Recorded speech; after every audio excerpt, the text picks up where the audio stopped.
Okay, so before I get into today's topic, quick update. We are starting a brand new project. The sweater from before is basically done, just waiting to try it on my husband and see how it fits.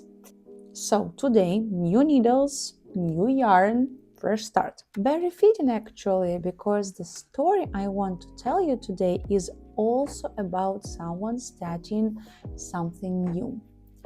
So, something happened this week that I honestly haven't stopped thinking about.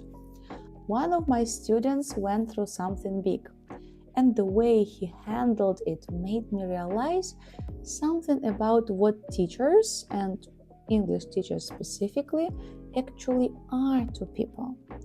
It's more than I think most people realize. So let's go. So, this student of mine this week had to make really big decision. One of those life-changing decisions, the kind that involved a lot of strength and a lot of inner power, I think. Not a small thing, generally. And here's the part that got me. Almost nobody knew about this. Not all of his close friends, not even all of his family. A very small circle of people knew what was actually going on. But I knew, as his English teacher, he hadn't told his own family yet.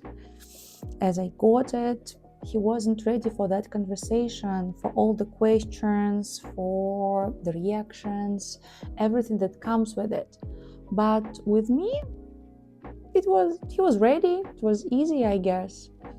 And I sat there thinking, why me? Why is it easier to tell your English teacher something this big than to tell your own mom, for example? So I started thinking about this, and honestly, I think there's something real going on. And it is not just about me or him. I think this happens a lot between students and their language teachers, and here is why. First, there is no history. Your mom has known you your whole life. She has expectations, memories, opinions already formed about who you are and what you should do. Your teacher doesn't carry any of that. I met this student as an adult mid-story. I have no baggage about who he was at 7 years old or what he promised at family dinner 5 years ago. And that's an incredibly light kind of relationship to bring a heavy decision into. Second, there is no consequence.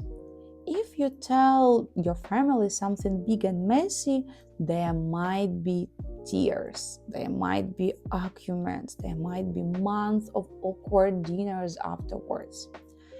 If you tell your teacher, there's just a conversation and then actually understanding, no fallout to manage afterwards.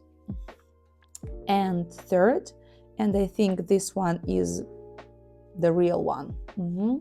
A language lesson is already a space where you are being vulnerable.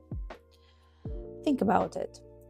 Every single lesson, you are stumbling over words, making mistakes out loud, sound less articulate than you actually are in your native language. And you are already practicing being imperfect and exposed in front of this person every single week. So by the time something real happens in your life, that vulnerability muscle is already warmed up. It's not just a big leap to just keep talking. There's also something specific about language teachers, I think, compared to other kinds of teachers or coaches. We talked about everything. That's literally our job.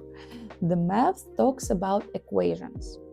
A language teacher talks about your job, your family, your opinions, your weekend, your fears, your plans, whatever, because that's the material. Every lesson pulls from your actual life. So over months, sometimes years of lessons, we end up knowing an enormous amount about each other's real life. Almost by accident, I think. But it's not therapy. It lands somewhere close to it sometimes because the relationship is built entirely on honest conversation week after week with someone who is not embedded in your family system at all. And I think that combination, deep familiarity but zero stakes, zero history, and zero judgment, is really rare. Most relationships in our lives have one or the other. For example, family has deep familiarity but very high stakes. New acquaintances have low stakes but no depth. A good teacher-student relationship can end up with both. I'm not saying skip the hard conversation with your family forever. Obviously, at some point, the people who love you need to know what's going on in your life. But I get why the teacher is sometimes step one. It is a safe place to say the thing out loud for the first time, to hear yourself explain it, to see how it lands with a person who isn't going to spiral or cry or panic, who is just going to listen.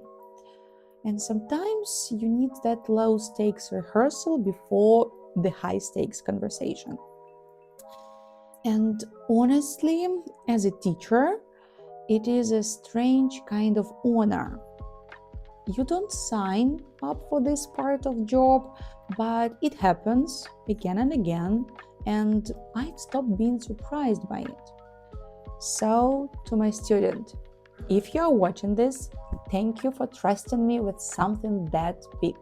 I hope this decision goes well, and I hope the conversation with your family, whenever it happens, goes easier than you think. And to everyone else watching, if you've got an English teacher or any teacher really that you find yourself opening up to more and more, I don't think that's weird at all. I think that's just what a genuinely safe space sounds like. Has this ever happened to you? Telling your teacher something before you told your own family? Tell me in the comments. I really want to know that I'm not the only one who noticed this. And subscribe. New sweater project starts properly next episode, and I promise I'll have more stories like this one. And see you soon. Bye.